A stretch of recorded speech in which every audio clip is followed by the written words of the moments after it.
Ang susunod na programa ay rated PG. Ito ay nangangailangan ng patnubay at gabay ng magulang para sa mga batang manonood.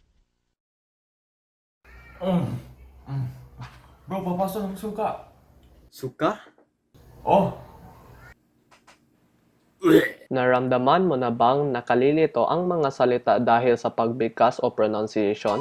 Mabuti sa iyo dahil may bago kaming produkto, ang Tunog Slator. Ang Tunog Slator ay makakilala ng pagkakaiba ng mga salita na magkatulad ang spelling pero may diferensya sa pagbigkas. Mayroon din itong dalawang model, malinaw at translucent. bro, papasok ng suka.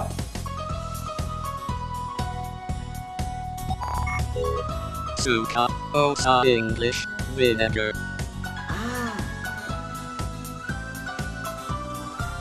Sarap, bro. Ito ay posible dahil gumagamit ito ng revolusyonaryong teknolohiya na ginawa ng mga sayentipiko sa NASA na magmapa ng mga vocal patterns para ibigay ang tamang interpretasyon ng salita. Pwede rin itong gamitin para sa mga text. Huh?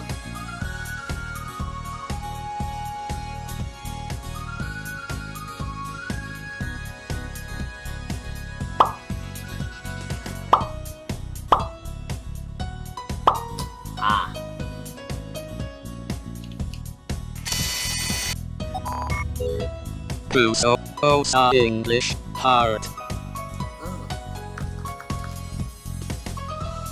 Salamat, Tunog Slater. Ang dali, 'di ba? Kaya ano hinihintay mo? Bili na! Translate mo ang tunog bago ang buhay mo sumabog.